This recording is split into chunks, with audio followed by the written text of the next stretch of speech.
Cleopatra. The whole story, narrated straight from Wikipedia, start to finish. Let's dive in.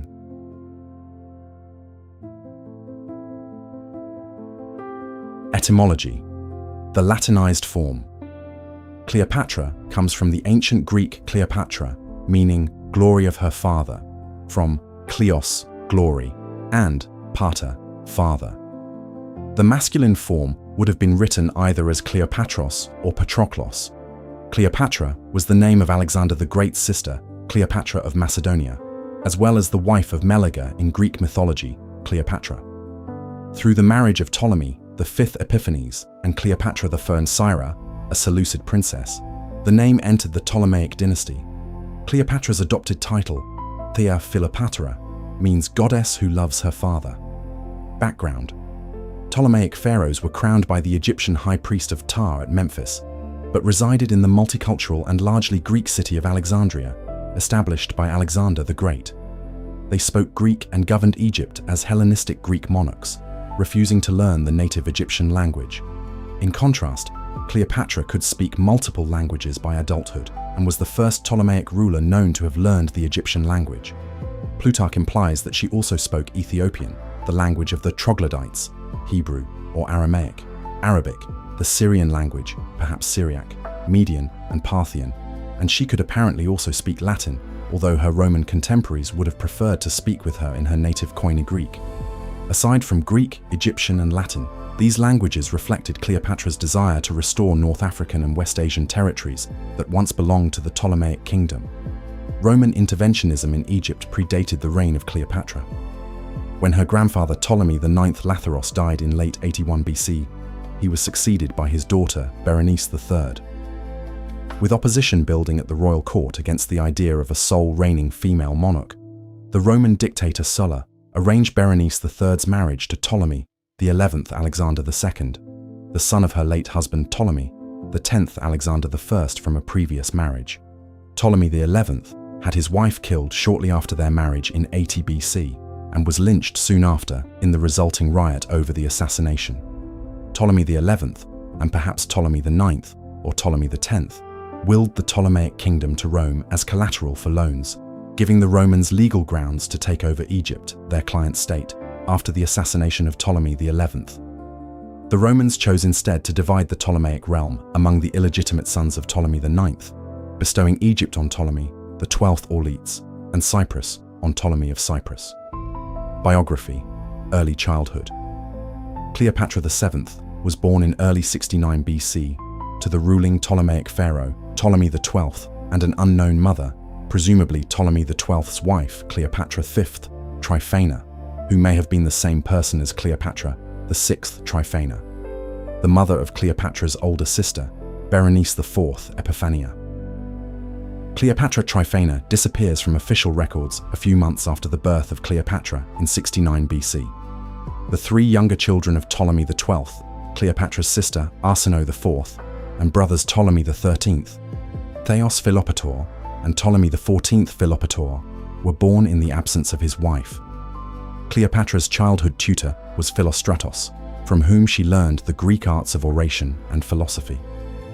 During her youth, Cleopatra presumably studied at the museum, including the Library of Alexandria, reign and exile of Ptolemy XII.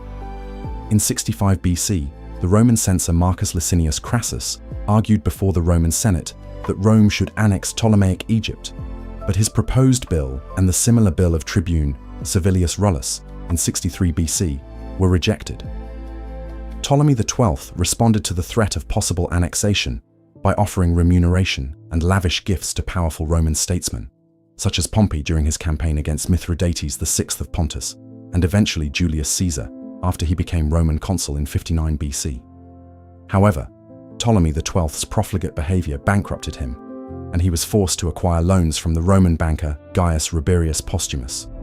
In 58 BC, the Romans annexed Cyprus, and on accusations of piracy drove Ptolemy of Cyprus, Ptolemy XII's brother, to commit suicide instead of enduring exile to Paphos. Ptolemy XII remained publicly silent on the death of his brother, a decision which, along with ceding traditional Ptolemaic territory to the Romans, damaged his credibility among subjects already enraged by his economic policies.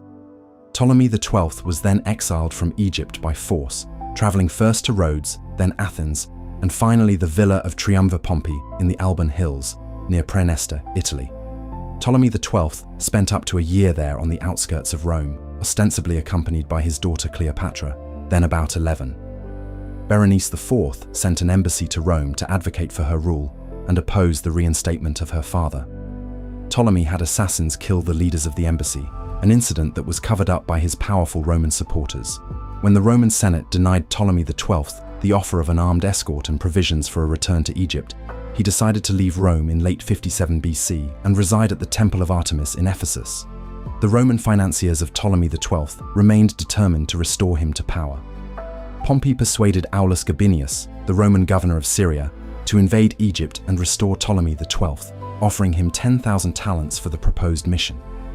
Although it put him at odds with Roman law, Gabinius invaded Egypt in the spring of 55 BC by way of Hasmonean Judea, where Hyrcanus II had Antipater the Idumean, father of Herod the Great, furnished the Roman-led army with supplies. As a young cavalry officer, Mark Antony was under Gabinius's command. He distinguished himself by preventing Ptolemy XII from massacring the inhabitants of Pelusium and for rescuing the body of Berenice's husband, Archelaus, after he was killed in battle, ensuring him a proper royal burial. Cleopatra, then 14 years of age, would have traveled with the Roman expedition into Egypt. Years later, Antony would profess that he had fallen in love with her at this time. Gabinius was put on trial in Rome for abusing his authority, for which he was acquitted. However, his second trial, for accepting bribes, led to his exile. He was recalled from exile 7 years later, in 48 BC, by Caesar. Crassus replaced him as governor of Syria and extended his provincial command to Egypt, but Crassus was killed by the Parthians at the Battle of Carrhae in 53 BC. Ptolemy XII had Berenice and her wealthy supporters executed, seizing their properties. He allowed Gabinius's largely Germanic and Gallic Roman garrison, the Gabiniani, to harass people in the streets of Alexandria and installed his longtime Roman financier Rabirius as his chief financial officer. Within a year, Rabirius was placed under protective custody and sent back to Rome after his life was endangered for draining Egypt of its resources. Despite these problems, Ptolemy XII created a will designating Cleopatra and Ptolemy XIII as his joint heirs, oversaw major construction projects such as the Temple of Edfu and a temple at Dendera, and stabilized the economy. On 31 May 52 BC, Cleopatra was made a regent to Ptolemy XII, as indicated by an inscription in the Temple of Hathor at Dendera. Rabirius was unable to collect the entirety of Ptolemy XII's debt by the time of the latter's death, and so it was passed on to his successors, Cleopatra and Ptolemy XIII. Reign. Accession to the throne. Ptolemy XII died sometime before 22nd of March 51 BC, when Cleopatra, in her first act as queen, began her voyage to Hermonthis, near Thebes, to install a new sacred Bukis bull, worshipped as an intermediary for the god Montu in the ancient Egyptian religion. Cleopatra faced several pressing issues and emergencies shortly after taking the throne. These included famine caused by drought and a low level of the annual flooding of the Nile, and lawless behavior instigated by the Gabiniani, the now unemployed and assimilated Roman soldiers left by Gabinius to garrison Egypt. Inheriting her father's debts, Cleopatra also owed the Roman Republic 17.5 million drachmas. In 50 BC, Marcus Calpurnius Bibulus, proconsul of Syria, sent his two eldest sons to Egypt, most likely to negotiate with the Gabiniani and recruit them as soldiers in the desperate defense of Syria against the Parthians. The Gabiniani tortured and murdered these two, perhaps with secret encouragement by rogue senior administrators in Cleopatra's court. Cleopatra sent the Gabiniani culprits to Bibulus as prisoners, awaiting his judgment, but he sent them back to Cleopatra and chastised her for interfering in their adjudication, which was the prerogative of the Roman Senate. Bibulus, siding with Pompey in Caesar's civil war, failed to prevent Caesar from landing a naval fleet in Greece, which ultimately allowed Caesar to reach Egypt in pursuit of Pompey. By 29 August 51 BC, official documents started listing Cleopatra as the sole ruler, evidence that she had rejected her brother Ptolemy XIII as a co-ruler. She had probably married him, but there is no record of this. The Ptolemaic practice of sibling marriage was introduced by Ptolemy II and his sister Arsinoe II. A long-held royal Egyptian practice, it was loathed by contemporary Greeks. By the reign of Cleopatra, however, it was considered a normal arrangement for Ptolemaic rulers. Despite Cleopatra's rejection of him, Ptolemy XIII still retained powerful allies, notably the eunuch Parthianos, his childhood tutor, regent, and administrator of his properties. Others involved in the cabal against Cleopatra included Achillas, a prominent military commander, and Theodotus of Chios, another tutor of Ptolemy XIII. Cleopatra seems to have attempted a short-lived alliance with her brother Ptolemy XIV. But by the autumn of 50 BC, Ptolemy XIII had the upper hand in their conflict and began signing documents with his name before that of his sister, followed by the establishment of his first regnal date in 49 BC. Assassination of Pompey. In the summer of 49 BC, Cleopatra and her forces were still fighting against Ptolemy XIII within Alexandria, when Pompey's son Gnaeus Pompeius arrived, seeking military aid on behalf of his father. After returning to Italy from the wars in Gaul and crossing the Rubicon in January of 49 BC, Caesar had forced Pompey and his supporters to flee to Greece. In perhaps their last joint decree, both Cleopatra and Ptolemy XIII agreed to Gnaeus Pompeius's request and sent his father 60 ships and 500 troops, including the Gabiniani, a move that helped erase some of the debt owed to Rome. Losing the fight against her brother, Cleopatra was then forced to flee Alexandria and withdraw to the region of Thebes.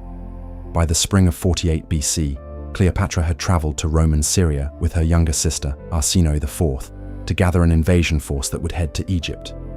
She returned with an army, but her advance to Alexandria was blocked by her brother's forces, including some Gabiniani mobilized to fight against her, so she camped outside Pelusium in the eastern Nile Delta. In Greece, Caesar and Pompey's forces engaged each other at the decisive Battle of Pharsalus on 9th August 48 BC, leading to the destruction of most of Pompey's army and his forced flight to Tyre, Lebanon. Given his close relationship with the Ptolemies, Pompey ultimately decided that Egypt would be his place of refuge, where he could replenish his forces. Ptolemy XIII's advisors, however, feared the idea of Pompey using Egypt as his base in a protracted Roman civil war. In a scheme devised by Theodotus, Pompey arrived by ship near Pelusium after being invited by a written message, only to be ambushed and stabbed to death on 28 September 48 BC. Ptolemy XIII believed he had demonstrated his power and simultaneously diffused the situation by having Pompey's head, severed and embalmed, sent to Caesar, who arrived in Alexandria by early October and took up residence at the royal palace. Caesar expressed grief and outrage over the killing of Pompey and called on both Ptolemy XIII and Cleopatra to disband their forces and reconcile with each other. Relationship with Julius Caesar. Ptolemy XIII arrived at Alexandria at the head of his army, in clear defiance of Caesar's demand that he disband and leave his army before his arrival. Cleopatra initially sent emissaries to Caesar, but upon allegedly hearing that Caesar was inclined to having affairs with royal women, she came to Alexandria to see him personally. Historian Cassius Dio records that she did so without informing her brother, dressed in an attractive manner, and charmed Caesar with her wit. Plutarch provides an entirely different account that alleges she was bound inside a bed sack to be smuggled into the palace to meet Caesar. When Ptolemy XIII realized that his sister was in the palace consorting directly with Caesar, he attempted to rouse the populace of Alexandria into a riot, but he was arrested by Caesar, who used his oratorical skills to calm the frenzied crowd. Caesar then brought Cleopatra and Ptolemy XIII before the Assembly of Alexandria, where Caesar revealed the written will of Ptolemy XII, previously possessed by Pompey, naming Cleopatra and Ptolemy XIII as his joint heirs. Caesar then attempted to arrange for the other two siblings, Arsinoe IV and Ptolemy XIV, to rule together over Cyprus, thus removing potential rival claimants to the Egyptian throne, while also appeasing the Ptolemaic subjects still bitter over the loss of Cyprus to the Romans in 58 BC. Judging that this agreement favored Cleopatra over Ptolemy XIII, and that the latter's army of 20,000, including the Gabiniani, could most likely defeat Caesar's army of 4,000 unsupported troops, Parthianos decided to have Achillas lead their forces to Alexandria to attack both Caesar and Cleopatra. After Caesar managed to execute Parthianos, Arsinoe joined forces with Achillas and was declared queen, but soon afterward had her tutor Ganymedes kill Achillas and take his position as commander of her army. Ganymedes then tricked Caesar into requesting the presence of the erstwhile captive Ptolemy XIII as a negotiator, only to have him join Arsinoe's army. The resulting siege of the palace, with Caesar and Cleopatra trapped together inside, lasted into the following year of 47 BC. Sometime between January and March of 47 BC, Caesar's reinforcements arrived, including those led by Mithridates of Pergamon and Antipater the Idumean. Ptolemy XIII and Arsinoe IV withdrew their forces to the Nile, where Caesar attacked them. Ptolemy XIII tried to flee by boat, but it capsized, and he drowned. Ganymedes may have been killed in the battle. Theodotus was found years later in Asia by Marcus Junius Brutus and executed. Caesar paraded Arsinoe in his triumph in Rome before exiling her to the Temple of Artemis at Ephesus. Cleopatra was conspicuously absent from these events and resided in the palace, most likely because she had been pregnant with Caesar's child since September 48 BC. Caesar's term as consul had expired at the end of 48 BC. However, Antony, an officer of his, helped to secure Caesar's appointment as dictator, lasting for a year, until October 47 BC, providing Caesar with the legal authority to settle the dynastic dispute in Egypt. Wary of repeating the mistake of Cleopatra's sister Berenice IV in having a female monarch as sole ruler, Caesar appointed the 12-year-old Ptolemy XIV as joint ruler with the 22-year-old Cleopatra in a nominal sibling marriage, but Cleopatra continued living privately with Caesar. The exact date at which Cyprus was returned to her control is not known, although she had a governor there by 42 BC. Caesar is alleged to have joined Cleopatra for a cruise of the Nile and sightseeing of Egyptian monuments, although this may be a romantic tale reflecting later well-to-do Roman proclivities and not a real historical event.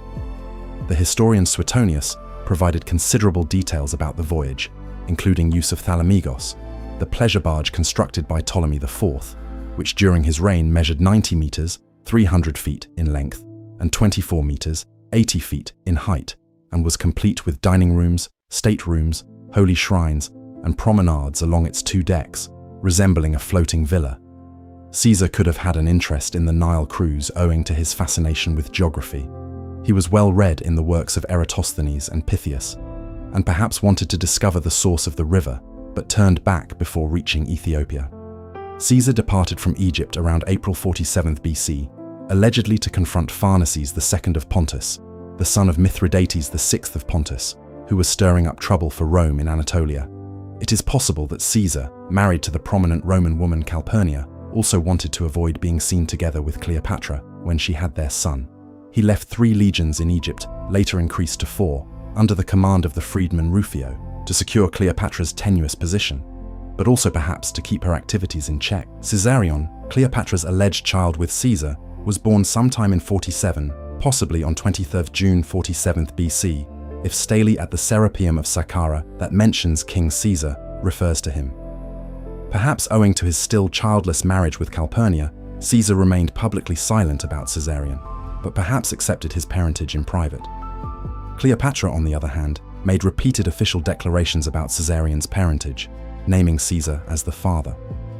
Cleopatra and Ptolemy XIV visited Rome sometime in late 46 BC, presumably without Caesarion, and were given lodging in Caesar's villa within the Horti Caesaris.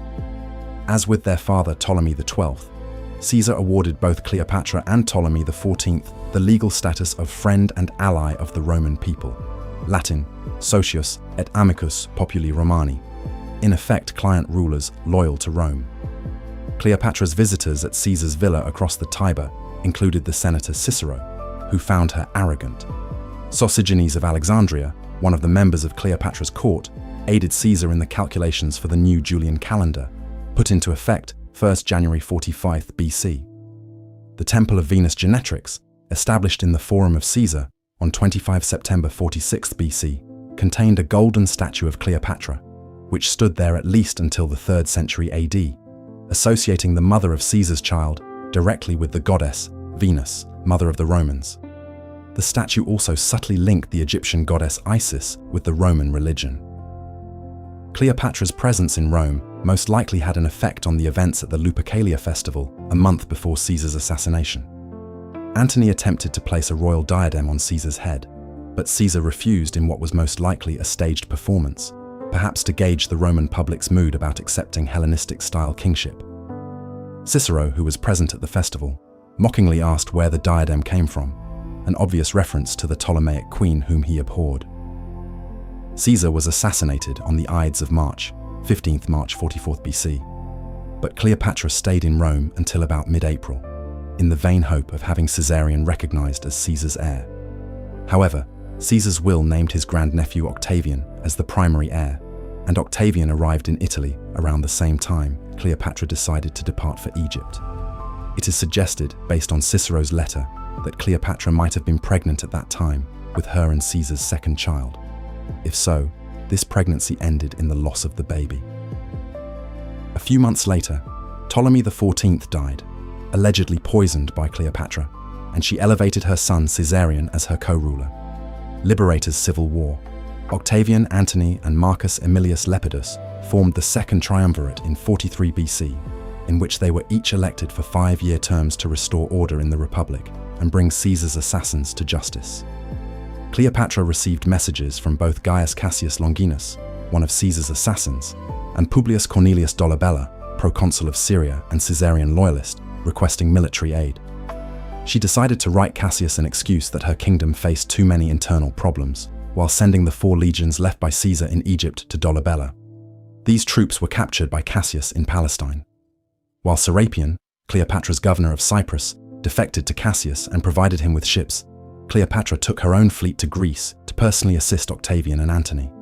Her ships were heavily damaged in a Mediterranean storm, and she arrived too late to aid in the fighting. By the autumn of 42 BC, Antony had defeated the forces of Caesar's assassins at the Battle of Philippi in Greece, leading to the suicides of Cassius and Brutus. By the end of 42 BC, Octavian had gained control over much of the western half of the Roman Republic, and Antony the eastern half, with Lepidus largely marginalized. In the summer of 41 BC, Antony established his headquarters at Tarsos in Anatolia, and summoned Cleopatra there in several letters, which she rebuffed until Antony's envoy, Quintus Dellius, convinced her to come. The meeting would allow Cleopatra to clear up the misconception that she had supported Cassius during the civil war and address territorial exchanges in the Levant, but Antony also undoubtedly desired to form a personal romantic relationship with the queen. Cleopatra sailed up the Kidnos River to Tarsos in Thalamagos, hosting Antony and his officers for 2 nights of lavish banquets on board the ship. Cleopatra managed to clear her name as a supposed supporter of Cassius, arguing she had really attempted to help Dolabella in Syria, and convinced Antony to have her exiled sister, Arsinoe, executed at Ephesus. Cleopatra's former rebellious governor of Cyprus was also handed over to her for execution. Relationship with Mark Antony. Cleopatra invited Antony to come to Egypt before departing from Tarsos, which led Antony to visit Alexandria by November 41 BC. Antony was well received by the populace of Alexandria, both for his heroic actions in restoring Ptolemy XII to power and coming to Egypt without an occupation force like Caesar had done. In Egypt, Antony continued to enjoy the lavish royal lifestyle he had witnessed aboard Cleopatra's ship docked at Tarsos. He also had his subordinates, such as Publius Ventidius Bassus, drive the Parthians out of Anatolia and Syria. Cleopatra carefully chose Antony as her partner for producing further heirs, as he was deemed to be the most powerful Roman figure following Caesar's demise.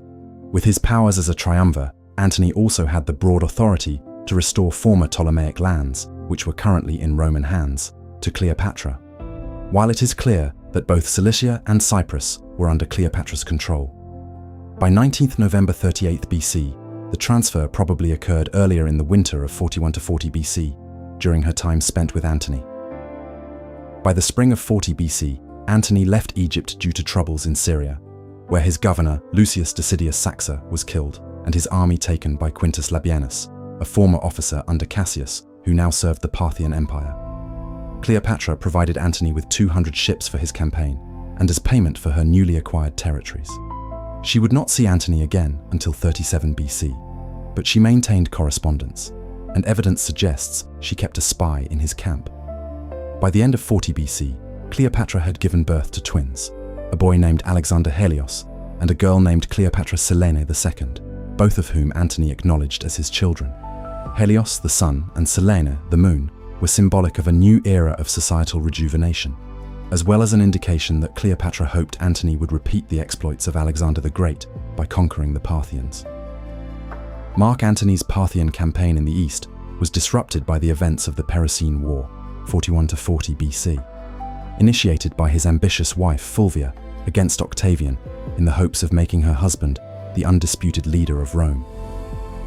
It has been suggested that Fulvia wanted to cleave Antony away from Cleopatra, but the conflict emerged in Italy even before Cleopatra's meeting with Antony at Tarsus. Fulvia and Antony's brother, Lucius Antonius, were eventually besieged by Octavian at Perugia, modern Perugia, Italy, and then exiled from Italy, after which Fulvia died at Sicyon in Greece while attempting to reach Antony. Her sudden death led to a reconciliation of Octavian and Antony at Brundisium in Italy in September 40th BC. Although the agreement struck at Brundisium solidified Antony's control of the Roman Republic's territories east of the Ionian Sea, it also stipulated that he concede Italia, Hispania, and Gaul, and marry Octavian's sister Octavia the Younger, a potential rival for Cleopatra. In December 40th BC, Cleopatra received Herod in Alexandria as an unexpected guest and refugee who fled a turbulent situation in Judea. Herod had been installed as a tetrarch there by Antony, but he was soon at odds with Antigonus, the second Mattathias, of the long-established Hasmonean dynasty. Antigonus had imprisoned Herod's brother and fellow tetrarch Phasael, who was executed while Herod was fleeing toward Cleopatra's court. Cleopatra attempted to provide him with a military assignment, but Herod declined and traveled to Rome, where the triumvirs Octavian and Antony named him king of Judea. This act put Herod on a collision course with Cleopatra, who would desire to reclaim the former Ptolemaic territories that comprised his new Herodian kingdom. Relations between Antony and Cleopatra perhaps soured when he not only married Octavia, but also sired her two children, Antonia the Elder in 39 BC and Antonia Minor in 36 BC, and moved his headquarters to Athens.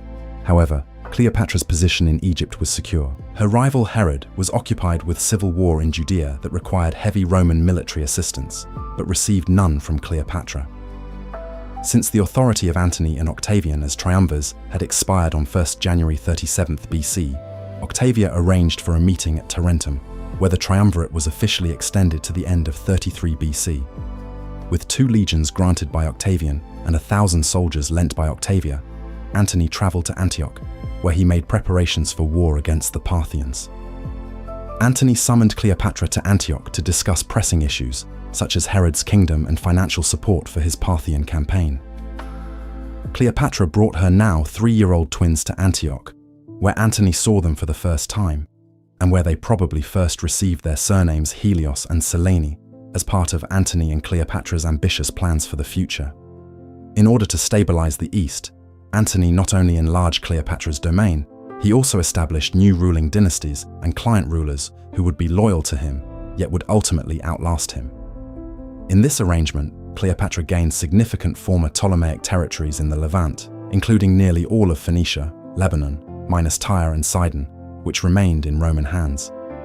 She also received Ptolemais Akko, modern Acre, Israel, a city that was established by Ptolemy II. Given her ancestral relations with the Seleucids, she was granted the region of Coele Syria along the upper Orontes River. She was even given the region surrounding Jericho in Palestine, but she leased this territory back to Herod. At the expense of the Nabatean king Malichus I, a cousin of Herod, Cleopatra was also given a portion of the Nabatean kingdom around the Gulf of Aqaba on the Red Sea, including Ailana, modern Aqaba, Jordan. To the west, Cleopatra was handed Cyrene along the Libyan coast, as well as Itanos and Olus in Roman Crete. Although still administered by Roman officials, these territories nevertheless enriched her kingdom and led her to declare the inauguration of a new era by double-dating her coinage in 36 BC. Antony's enlargement of the Ptolemaic realm by relinquishing directly controlled Roman territory was exploited by his rival Octavian, who tapped into the public sentiment in Rome against the empowerment of a foreign queen at the expense of their republic. Octavian, fostering the narrative that Antony was neglecting his virtuous Roman wife Octavia, granted both her and Livia, his own wife, extraordinary privileges of sacrosanctity.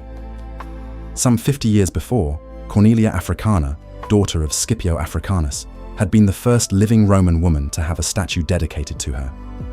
She was now followed by Octavia and Livia, whose statues were most likely erected in the Forum of Caesar to rival that of Cleopatra's, erected by Caesar.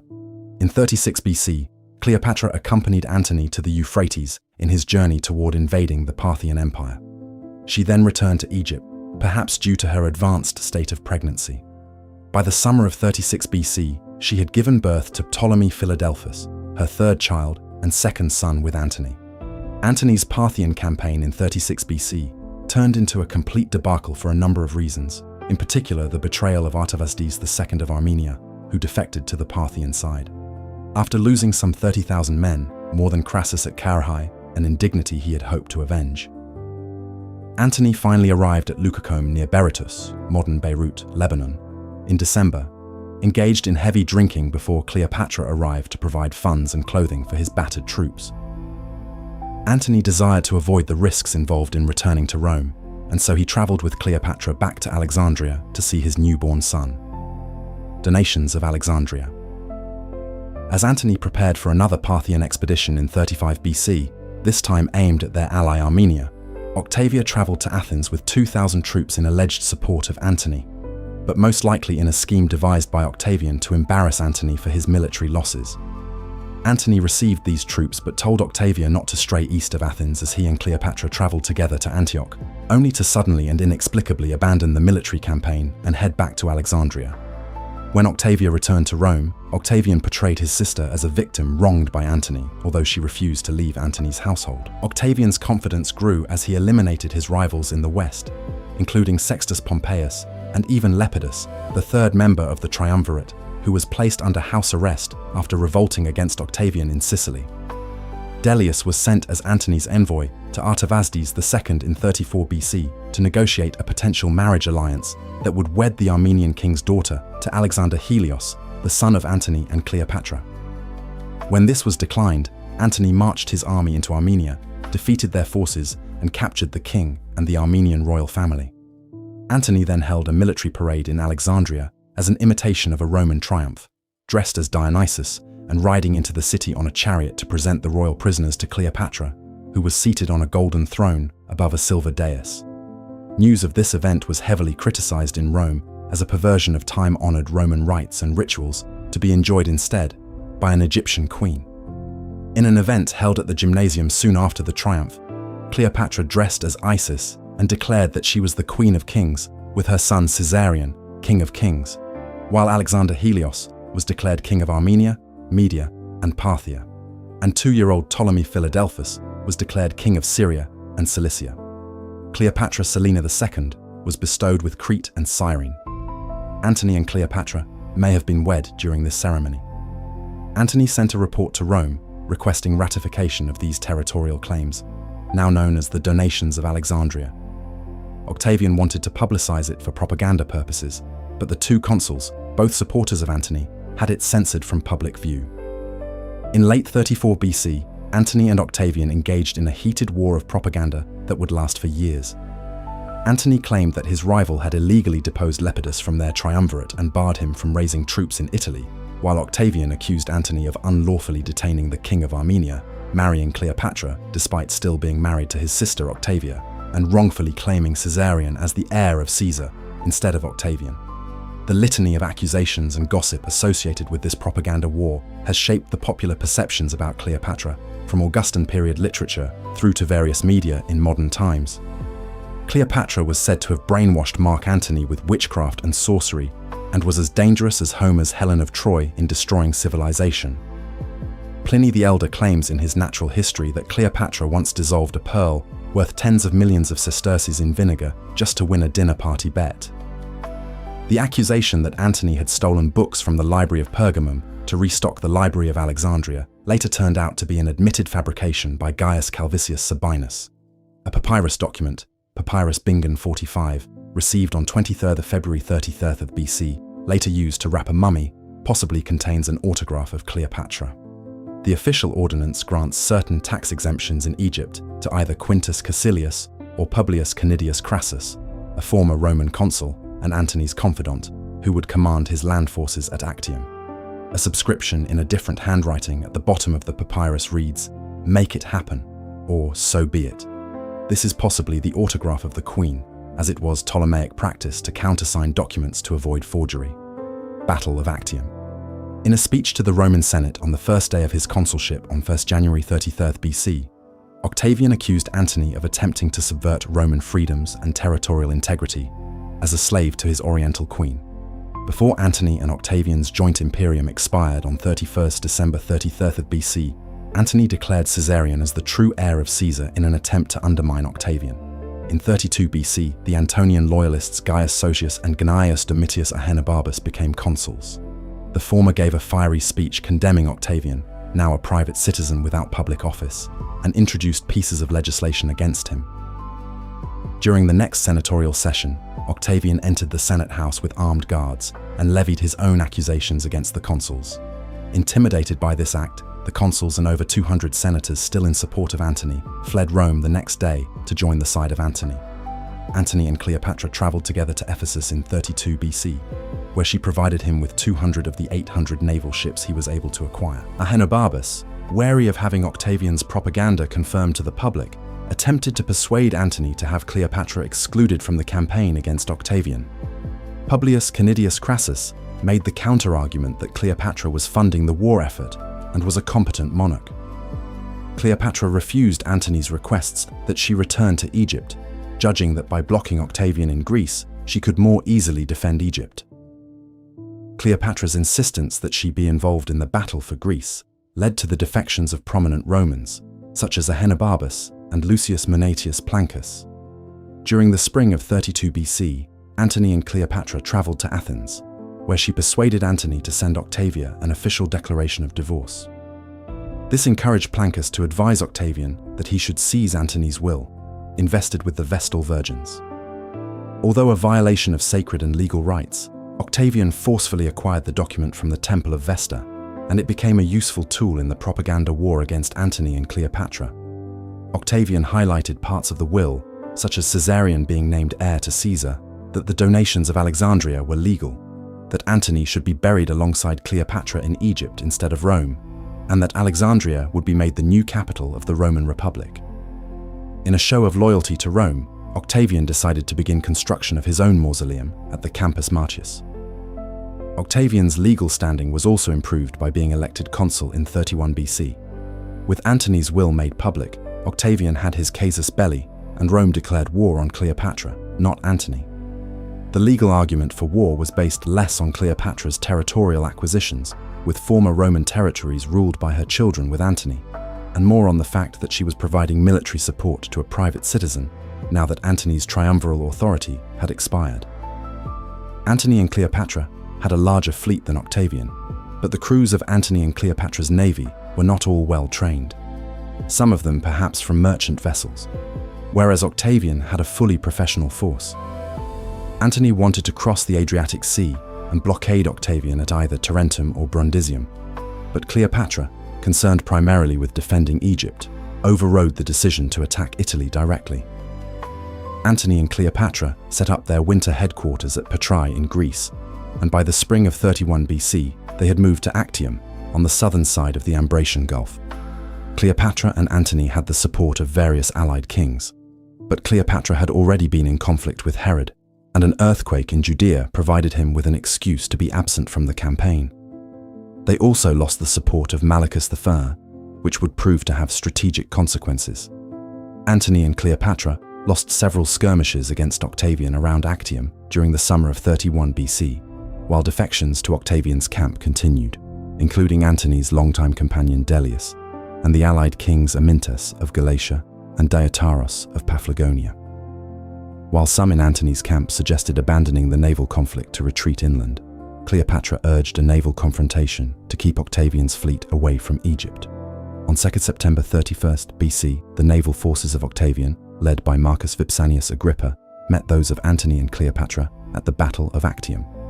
Cleopatra, aboard her flagship, the Antonias, commanded 60 ships at the mouth of the Ambracian Gulf, at the rear of the fleet, in what was likely a move by Antony's officers to marginalize her during the battle. Antony had ordered that their ships should have sails on board for a better chance to pursue or flee from the enemy, which Cleopatra, ever concerned about defending Egypt, used to swiftly move through the area of major combat in a strategic withdrawal to the Peloponnese. Bernstein writes that partisan Roman writers would later accuse Cleopatra of cowardly deserting Antony, but their original intention of keeping their sails on board may have been to break the blockade and salvage as much of their fleet as possible. Antony followed Cleopatra and boarded her ship, identified by its distinctive purple sails, as the two escaped the battle and headed for Tainaron. Antony reportedly avoided Cleopatra during this 3-day voyage, until her ladies-in-waiting at Tainaron urged him to speak with her. The Battle of Actium raged on without Cleopatra and Antony until the morning of 3rd September, and was followed by massive defections of officers, troops, and allied kings to Octavian's side, downfall and death. While Octavian occupied Athens, Antony and Cleopatra landed at Paraetonion in Egypt. The couple then went their separate ways, Antony to Cyrene to raise more troops, and Cleopatra to the harbour at Alexandria, in an attempt to mislead the oppositional party and portray the activities in Greece as a victory. She was afraid that news about the outcome of the Battle of Actium would lead to a rebellion. It is uncertain whether or not, at this time, she actually executed Artavasdes II and sent his head to his rival, Artavasdes I of Media Atropatene, in an attempt to strike an alliance with him. Lucius Pinarius, Antony's appointed governor of Cyrene, received word that Octavian had won the Battle of Actium before Antony's messengers could arrive at his court.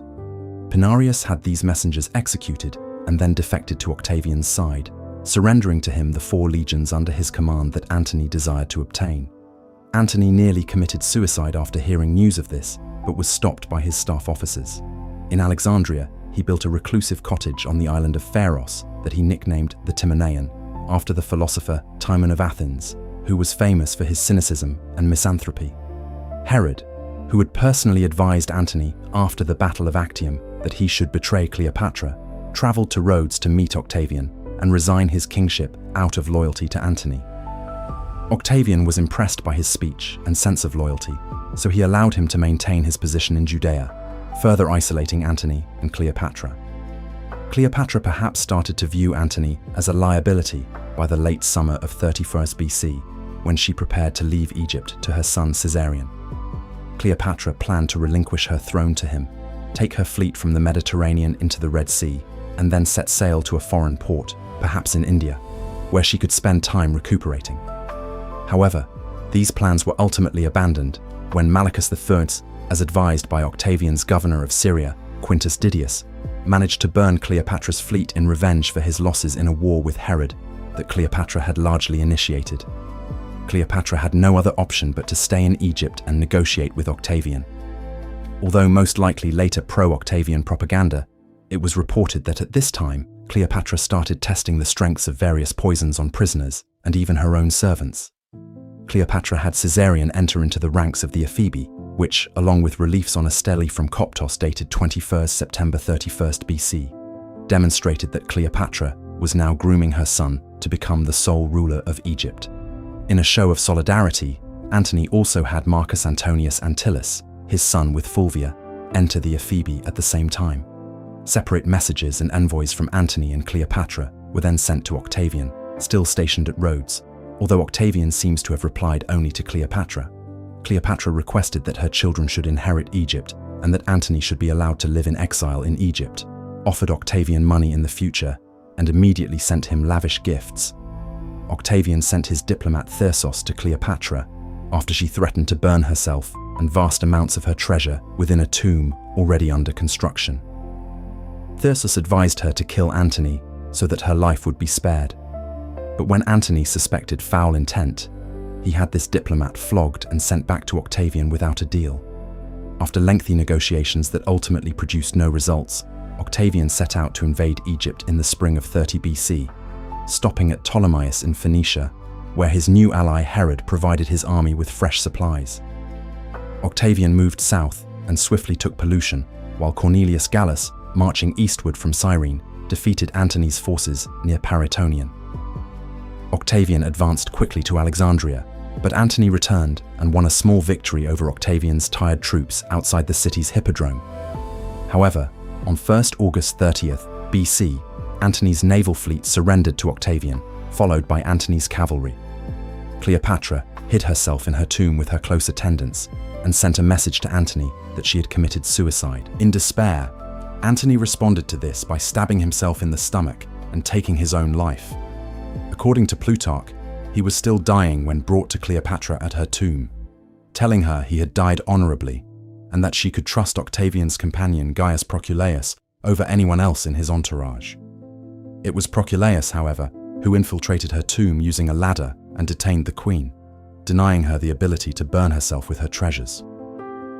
Cleopatra was then allowed to embalm and bury Antony within her tomb before she was escorted to the palace.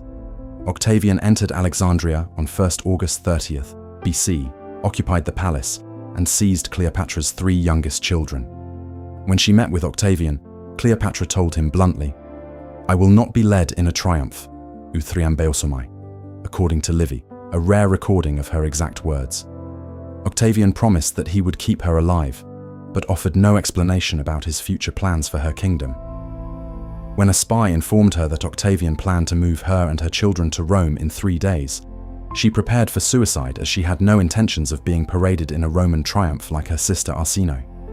It is unclear if Cleopatra's suicide on 12th August 30th BC at age 39 took place within the palace or her tomb. It is said she was accompanied by her servants Eris and Charmian, who also took their own lives. Octavian was said to have been angered by this outcome, but had Cleopatra buried in royal fashion next to Antony in her tomb. Cleopatra's physician, Olympos, did not explain her cause of death, although the popular belief is that she allowed an asp or Egyptian cobra to bite and poison her. Plutarch relates this tale, but then suggests an implement, nestis, spine, cheese grater, was used to introduce the toxin by scratching. Dio says that she injected the poison with a needle, bologna, and Strabo argued for an ointment of some kind. Horace corroborates the common belief that it was a venomous snake, but instead states that it was several serpentes, serpents. Virgil agrees that it was several serpents. Both this and Horace's account suggest that this belief stemmed from Octavian's propaganda. No venomous snake was found with her body, but she did have tiny puncture wounds on her arm that could have been caused by a needle. Cleopatra decided in her last moments to send Caesarion away to Upper Egypt, perhaps with plans to flee to Kushite Nubia, Ethiopia, or India. Caesarion returned to Alexandria after Octavian guaranteed him recognition as king. Octavian had him executed around 29 August 30th BC. Octavian was convinced by the advice of the philosopher Arrius Didymus that there was room for only one Caesar in the world. With the fall of the Ptolemaic kingdom, the Roman province of Egypt was established, marking the end of the Hellenistic period. In January of 27 BC, Octavian was renamed Augustus, the Revered, and amassed constitutional powers that established him as the first Roman emperor, inaugurating the Principate era of the Roman Empire, Cleopatra's kingdom and role as a monarch. Following the tradition of Macedonian rulers, Cleopatra ruled Egypt and other territories such as Cyprus as an absolute monarch, serving as the sole lawgiver of her kingdom. She was the chief religious authority in her realm, presiding over religious ceremonies dedicated to the deities of both the Egyptian and Greek polytheistic faiths. She oversaw the construction of various temples to Egyptian and Greek gods, a synagogue for the Jews in Egypt, and even built the Caesareum of Alexandria, dedicated to the cult worship of her patron and lover Julius Caesar. Cleopatra was directly involved in the administrative affairs of her domain, tackling crises such as famine by ordering royal granaries to distribute food to the starving populace during a drought at the beginning of her reign. A study suggested that volcanic eruptions caused the unfavorable climate, and that this contributed to Cleopatra's demise, although others expressed skepticism about this hypothesis. Although the command economy that she managed was more of an ideal than a reality, the government attempted to impose price controls, tariffs, and state monopolies for certain goods, fixed exchange rates for foreign currencies, and rigid laws forcing peasant farmers to stay in their villages during planting and harvesting seasons. Apparent financial troubles led Cleopatra to debase her coinage, which included silver and bronze currencies, but no gold coins like those of some of her distant Ptolemaic predecessors. Legacy, children and successors. After her suicide, Cleopatra's 3 surviving children, Cleopatra Selene II, Alexander Helios, and Ptolemy Philadelphus, were sent to Rome with Octavian's sister Octavia the Younger, a former wife of their father, as their guardian. Cleopatra Selene II and Alexander Helios were present in the Roman triumph of Octavian in 29 BC. The fates of Alexander Helios and Ptolemy Philadelphus are unknown after this point. Octavia arranged the betrothal of Cleopatra Selene II to Juba II, son of Juba I, whose North African kingdom of Numidia had been turned into a Roman province in 46 BC by Julius Caesar due to Juba I's support of Pompey. The Emperor Augustus installed Juba II and Cleopatra Selene II after their wedding in 25 BC as the new rulers of Mauritania, where they transformed the old Carthaginian city of Isle into their new capital, renamed Caesarea Mauritaniae, modern Churchill, Algeria. Cleopatra Selene II imported many important scholars, artists, and advisors from her mother's royal court in Alexandria to serve her in Caesarea, now permeated in Hellenistic Greek culture. She also named her son Ptolemy of Mauritania in honor of their Ptolemaic dynastic heritage. Cleopatra Selene II died c. 5 BC, and when Juba II died in 2324 AD, he was succeeded by his son Ptolemy. However, Ptolemy was eventually executed by the Roman Emperor Caligula in 40 AD, perhaps under the pretense that Ptolemy had unlawfully minted his own royal coinage and utilized regalia reserved for the Roman emperor. Ptolemy of Mauritania was the last known monarch of the Ptolemaic dynasty, although Queen Zenobia of the short-lived Palmyrene Empire during the crisis of the 3rd century claimed descent from Cleopatra. A cult dedicated to Cleopatra still existed as late as 373 AD, when Ptolemy, an Egyptian scribe of the Book of Isis, explained that he overlaid the figure of Cleopatra with gold. Roman literature and historiography. Although almost 50 ancient works of Roman historiography mention Cleopatra, these often include only terse accounts of the Battle of Actium, her suicide, and Augustan propaganda about her personal deficiencies. Despite not being a biography of Cleopatra, the Life of Antonius, written by Plutarch in the 1st century AD, provides the most thorough surviving account of Cleopatra's life. Plutarch lived a century after Cleopatra, but relied on primary sources, such as Philotas of Amphissa, who had access to the Ptolemaic royal palace, Cleopatra's personal physician named Olympos, and Quintus Dellius, a close confidant of Mark Antony and Cleopatra. Plutarch's work included both the Augustan view of Cleopatra, which became canonical for his period, as well as sources outside of this tradition, such as eyewitness reports. The Jewish Roman historian Josephus, writing in the 1st century AD, provides valuable information on the life of Cleopatra via her diplomatic relationship with Herod the Great. However, this work relies largely on Herod's memoirs and the biased account of Nicholas of Damascus, the tutor of Cleopatra's children in Alexandria, before he moved to Judea to serve as an advisor and chronicler at Herod's court. The Roman history published by the official and historian Cassius Dio in the early 3rd century AD, while failing to fully comprehend the complexities of the late Hellenistic world, nevertheless provides a continuous history of the era of Cleopatra's reign. Cleopatra is barely mentioned in De Bello Alexandrino, the memoirs of an unknown staff officer who served under Caesar. The writings of Cicero, who knew her personally, provide an unflattering portrait of Cleopatra. The Augustan period authors, Virgil, Horace, Propertius, and Ovid, perpetuated the negative views of Cleopatra approved by the ruling Roman regime. Although Virgil established the idea of Cleopatra as a figure of romance and epic melodrama, Horace also viewed Cleopatra's suicide as a positive choice, an idea that found acceptance by the late Middle Ages with Geoffrey Chaucer. The historians Strabo, Velleius, Valerius Maximus, Pliny the Elder, and Appian, while not offering accounts as full as Plutarch, Josephus, or Dio, provided some details of her life that had not survived in other historical records. Inscriptions on contemporary Ptolemaic coinage and some Egyptian papyrus documents demonstrate Cleopatra's point of view, but this material is very limited in comparison to Roman literary works. The fragmentary Libica, commissioned by Cleopatra's son-in-law Juba II, provides a glimpse at a possible body of historiographic material that supported Cleopatra's perspective. Cleopatra's gender has perhaps led to her depiction as a minor, if not insignificant figure in ancient, medieval, and even modern historiography about ancient Egypt and the Greco-Roman world. For instance, the historian Ronald Syme asserted that she was of little importance to Caesar, and that the propaganda of Octavian magnified her importance to an excessive degree. Although the common view of Cleopatra was one of a prolific seductress, she had only 2 known sexual partners, Caesar, and Antony, the two most prominent Romans of the time period, who were most likely to ensure the survival of her dynasty. Plutarch described Cleopatra as having had a stronger personality and charming wit than physical beauty. Cultural depictions, depictions in ancient art, statues. Cleopatra was depicted in various ancient works of art, in the Egyptian as well as Hellenistic Greek and Roman styles. Surviving works include statues, busts, reliefs, and minted coins, as well as ancient carved cameos, such as one depicting Cleopatra and Antony in Hellenistic style, now in the Altes Museum, Berlin. Contemporary images of Cleopatra were produced both in and outside of Ptolemaic Egypt. For instance, there was once a large gilded bronze statue of Cleopatra inside the Temple of Venus Genetrix in Rome, the first time that a living person had their statue placed next to that of a deity in a Roman temple.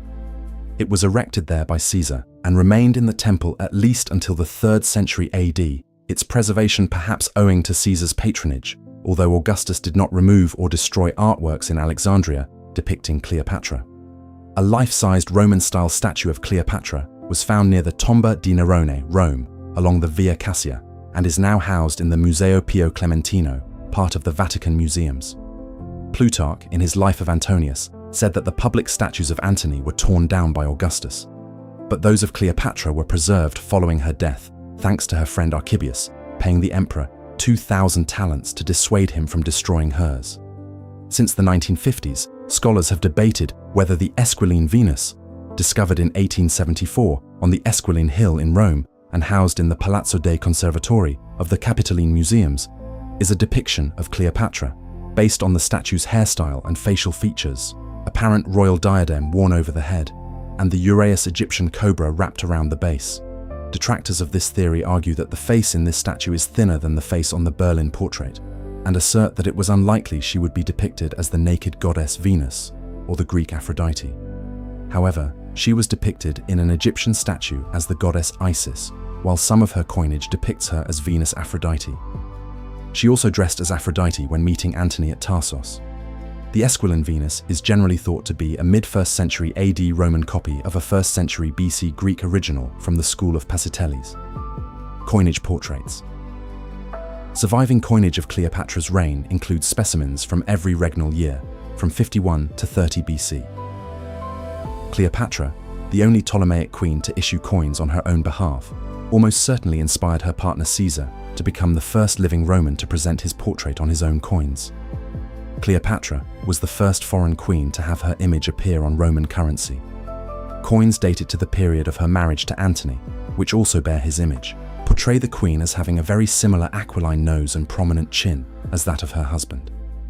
These similar facial features followed an artistic convention that represented the mutually observed harmony of a royal couple. Her strong, almost masculine facial features in these particular coins are strikingly different from the smoother, softer, and perhaps idealized sculpted images of her in either the Egyptian or Hellenistic styles.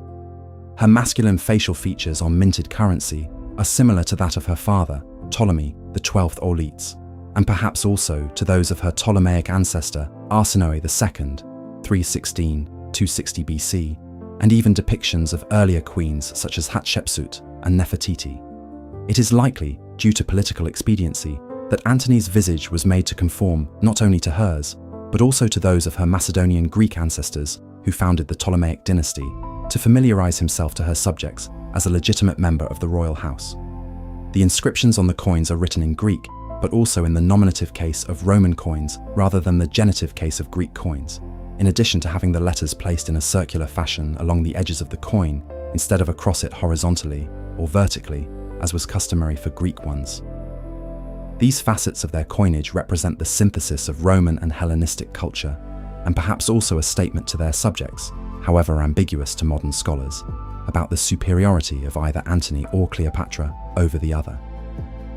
Diana Kleiner argues that Cleopatra, in one of her coins minted with the dual image of her husband Antony, made herself more masculine-looking than other portraits and more like an acceptable Roman client queen than a Hellenistic ruler. Cleopatra had actually achieved this masculine look in coinage predating her affair with Antony, such as the coins struck at the Ascalon Mint during her brief period of exile to Syria and the Levant, which Joanne Fletcher explains as her attempt to appear like her father and as a legitimate successor to a male Ptolemaic ruler. Various coins, such as a silver tetradrachm minted sometime after Cleopatra's marriage with Antony in 37 BC, depict her wearing a royal diadem and a melon hairstyle. The combination of this hairstyle with a diadem is also featured in 2 surviving sculpted marble heads. This hairstyle, with hair braided back into a bun, is the same as that worn by her Ptolemaic ancestors Arsinoe II and Berenice II in their own coinage. After her visit to Rome in 46–44 BC, it became fashionable for Roman women to adopt it as one of their hairstyles, but it was abandoned for a more modest, austere look during the conservative rule of Augustus. Greco-Roman busts and heads. Of the surviving Greco-Roman style busts and heads of Cleopatra, the sculpture known as the Berlin Cleopatra, located in the Antikensammlung Berlin collection at the Altes Museum, possesses her full nose, whereas the head known as the Vatican Cleopatra, located in the Vatican museums, is damaged with a missing nose. Both the Berlin Cleopatra and Vatican Cleopatra have royal diadems, similar facial features, and perhaps once resembled the face of her bronze statue housed in the Temple of Venus Genetrix. Both heads are dated to the mid-1st century BC and were found in Roman villas along the Via Appia in Italy, the Vatican Cleopatra having been unearthed in the Villa of the Quintilli. Francisco Pina Polo writes that Cleopatra's coinage present her image with certainty and asserts that the sculpted portrait of the Berlin head is confirmed as having a similar profile, with her hair pulled back into a bun, a diadem, and a hooked nose. A third sculpted portrait of Cleopatra, accepted by scholars as being authentic, survives at the Archaeological Museum of Churchill, Algeria. This portrait features the royal diadem and similar facial features as the Berlin and Vatican heads, but has a more unique hairstyle and may actually depict Cleopatra Selene II, daughter of Cleopatra. A possible Parian marble sculpture of Cleopatra, wearing a vulture headdress in Egyptian style, is located at the Capitoline Museums. Discovered near a sanctuary of Isis in Rome and dated to the 1st century BC, it is either Roman or Hellenistic Egyptian in origin. Other possible sculpted depictions of Cleopatra include one in the British Museum, London, made of limestone, which perhaps only depicts a woman in her entourage during her trip to Rome. The woman in this portrait has facial features similar to others, including the pronounced aquiline nose, but lacks a royal diadem and sports a different hairstyle. However, the British Museum head, once belonging to a full statue, could potentially represent Cleopatra at a different stage in her life, and may also betray an effort by Cleopatra to discard the use of royal insignia, i.e. the diadem, to make herself more appealing to the citizens of Republican Rome. Dwayne W. Roller speculates that the British Museum head, along with those in the Egyptian Museum, Cairo, the Capitoline Museums, and in the private collection of Maurice Naaman, while having similar facial features and hairstyles as the Berlin portrait, but lacking a royal diadem, most likely represent members of the royal court, or even Roman women imitating Cleopatra's popular hairstyle. Paintings. In the house of Marcus Fabius Rufus at Pompeii, Italy, a mid-1st century BC second-style wall painting of the goddess Venus, holding a cupid near massive temple doors, is most likely a depiction of Cleopatra as Venus Genetrix with her son Caesarion. The commission of the painting most likely coincides with the erection of the Temple of Venus Genetrix in the Forum of Caesar in September 46 BC, where Caesar had a gilded statue erected depicting Cleopatra.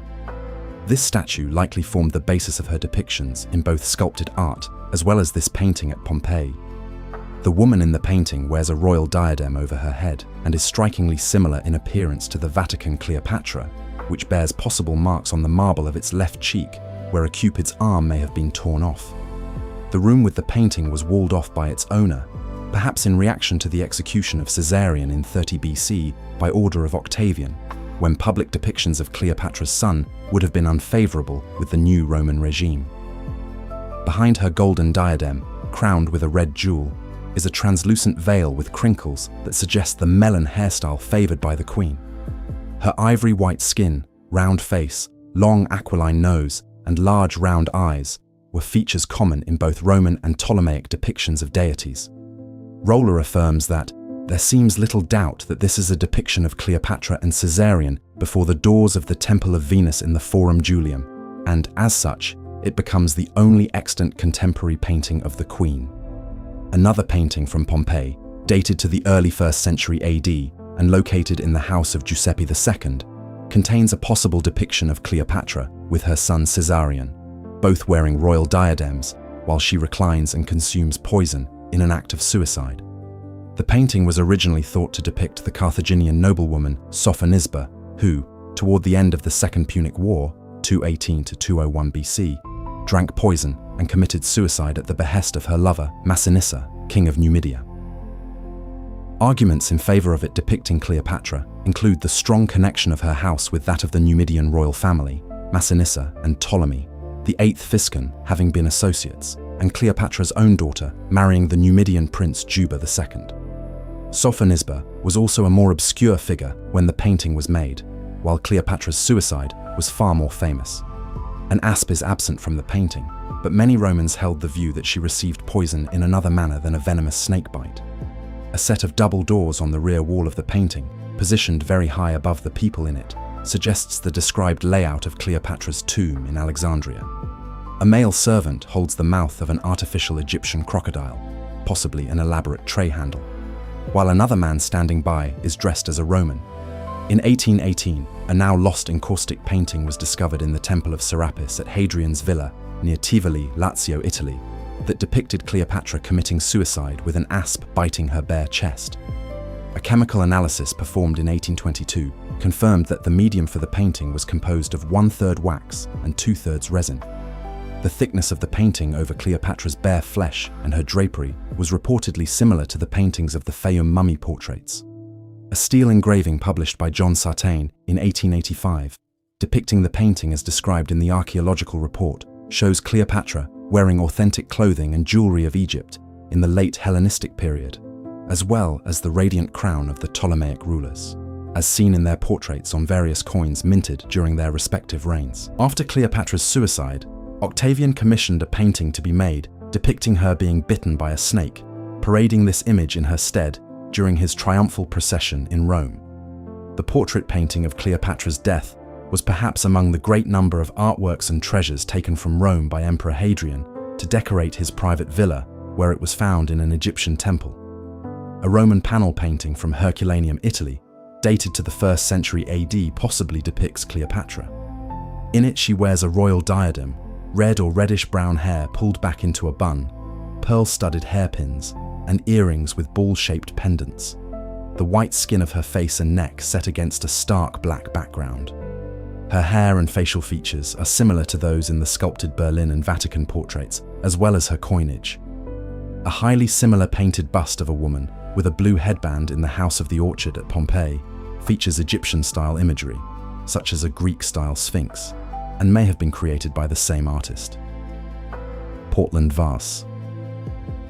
The Portland vase, a Roman cameo glass vase dated to the Augustan period and now in the British Museum, includes a possible depiction of Cleopatra with Antony. In this interpretation, Cleopatra can be seen grasping Antony and drawing him toward her, while a serpent, i.e. the asp, rises between her legs. Eros floats above, and Anton, the alleged ancestor of the Antonian family, looks on in despair as his descendant Antony is led to his doom. The other side of the vase perhaps contains a scene of Octavia, abandoned by her husband Antony, but watched over by her brother, the Emperor Augustus. The vase would thus have been created no earlier than 35 BC, when Antony sent his wife Octavia back to Italy and stayed with Cleopatra in Alexandria. Native Egyptian art. The bust of Cleopatra in the Royal Ontario Museum represents a bust of Cleopatra in the Egyptian style. Dated to the mid-1st century BC, it is perhaps the earliest depiction of Cleopatra as both a goddess and ruling pharaoh of Egypt. The sculpture also has pronounced eyes that share similarities with Roman copies of Ptolemaic sculpted works of art. The Dendera temple complex, near Dendera, Egypt, contains Egyptian-style carved relief images along the exterior walls of the Temple of Hathor, depicting Cleopatra and her young son Caesarion as a grown adult and ruling pharaoh making offerings to the gods. Augustus had his name inscribed there following the death of Cleopatra. A large Ptolemaic black basalt statue measuring 104 centimeters 41 in height, now in the Hermitage Museum, St. Petersburg, is thought to represent Arsinoe II, wife of Ptolemy II, but recent analysis has indicated that it could depict her descendant Cleopatra due to the 3 uraei adorning her headdress, an increase from the 2 used by Arsinoe II to symbolize her rule over Lower and Upper Egypt. The woman in the basalt statue also holds a divided double cornucopia, dikeras, which can be seen on coins of both Arsinoe II and Cleopatra. In his Cleopatra und die Caesarin, 2006, Bernard Andrié contends that this basalt statue, like other idealized Egyptian portraits of the queen, does not contain realistic facial features and hence adds little to the knowledge of her appearance. Adrian Goldsworthy writes that, despite these representations in the traditional Egyptian style, Cleopatra would have dressed as a native, only perhaps for certain rites, and instead would usually dress as a Greek monarch, which would include the Greek headband seen in her Greco-Roman busts. Medieval and early modern reception. In modern times, Cleopatra has become an icon of popular culture, a reputation shaped by theatrical representations dating back to the Renaissance, as well as paintings and films. This material largely surpasses the scope and size of existing historiographic literature about her from classical antiquity and has made a greater impact on the general public's view of Cleopatra than the latter. The 14th century English poet Geoffrey Chaucer, in The Legend of Good Women, contextualized Cleopatra for the Christian world of the Middle Ages. His depiction of Cleopatra and Antony, her shining knight engaged in courtly love, has been interpreted in modern times as being either playful or misogynistic satire. Chaucer highlighted Cleopatra's relationships with only 2 men as hardly the life of a seductress, and wrote his works partly in reaction to the negative depiction of Cleopatra in De Mulieribus Claris and De Casibus Virorum Illustrium, Latin works by the 14th century Italian poet Giovanni Boccaccio. The Renaissance humanist Bernardino Cacciante, in his 1504 Libretto Apologetico delle Donne, was the first Italian to defend the reputation of Cleopatra and criticize the perceived moralizing and misogyny in Boccaccio's works. Works of Islamic historiography written in Arabic covered the reign of Cleopatra, such as the 10th century Meadows of Gold by al-Masudi, although his work erroneously claimed that Octavian died soon after Cleopatra's suicide. Cleopatra appeared in miniatures for illuminated manuscripts, such as a depiction of her and Antony lying in a Gothic-style tomb by the Boucicaut master in 1409. In the visual arts, the sculpted depiction of Cleopatra as a freestanding nude figure committing suicide began with the 16th century sculptors Bartolomeo Bandinelli and Alessandro Vittoria. Early prints depicting Cleopatra include designs by the Renaissance artists Raphael and Michelangelo, as well as 15th century woodcuts in illustrated editions of Boccaccio's works. In the performing arts, the death of Elizabeth I of England in 1603 and the German publication in 1606 of alleged letters of Cleopatra inspired Samuel Daniel to alter and republish his 1594 play Cleopatra in 1607. He was followed by William Shakespeare, whose Antony and Cleopatra, largely based on Plutarch, was first performed in 1608 and provided a somewhat salacious view of Cleopatra in stark contrast to England's own Virgin Queen. Cleopatra was also featured in operas, such as George Frideric Handel's 1724 Giulio Cesare in Egitto, which portrayed the love affair of Caesar and Cleopatra. Domenico Cimarosa wrote Cleopatra on a similar subject in 1789. Modern depictions and brand imaging. In Victorian Britain, Cleopatra was highly associated with many aspects of ancient Egyptian culture, and her image was used to market various household products, including oil lamps, lithographs, postcards, and cigarettes. Fictional novels such as H. Rider Haggard's Cleopatra, 1889, and Théophile Gautier's One of Cleopatra's Nights, 1838, depicted the queen as a sensual and mystic Easterner, while the Egyptologist Georg Ebers's Cleopatra, 1894, was more grounded in historical accuracy. The French dramatist Victorien Sardou and Irish playwright George Bernard Shaw produced plays about Cleopatra, while burlesque shows such as F.C. Burnand's Antony and Cleopatra offered satirical depictions of the queen connecting her and the environment she lived in with the modern age. Shakespeare's Antony and Cleopatra was considered canonical by the Victorian era. Its popularity led to the perception that the 1885 painting by Lawrence Alma Tadema depicted the meeting of Antony and Cleopatra on her pleasure barge in Tarsus, although Alma-Tadema revealed in a private letter that it depicts a subsequent meeting of theirs in Alexandria. Also based on Shakespeare's play was Samuel Barber's opera Antony and Cleopatra, 1966, commissioned for the opening of the Metropolitan Opera House. In his unfinished 1825 short story The Egyptian Nights, Alexander Pushkin popularized the claims of the 4th century Roman historian Aurelius Victor, previously largely ignored, that Cleopatra had prostituted herself to men who paid for sex with their lives. Cleopatra also became appreciated outside the Western world and Middle East, as the Qing dynasty Chinese scholar Yan Fu wrote an extensive biography of her. Georges Méliès's Robbing Cleopatra's Tomb, French Cléopâtre, an 1899 French silent horror film, was the first film to depict the character of Cleopatra. Hollywood films of the 20th century were influenced by earlier Victorian media, which helped to shape the character of Cleopatra played by Theda Bara in Cleopatra, 1917, Claudette Colbert in Cleopatra, 1934, and Elizabeth Taylor in Cleopatra, 1963.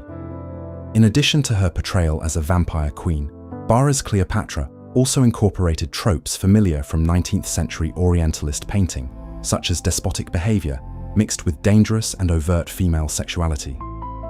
Colbert's character of Cleopatra served as a glamour model for selling Egyptian-themed products in department stores in the 1930s, targeting female moviegoers. In preparation for the film starring Taylor as Cleopatra, women's magazines of the early 1960s advertised how to use makeup, clothes, jewelry, and hairstyles to achieve the Egyptian look similar to the Queen's Cleopatra and Nefertiti.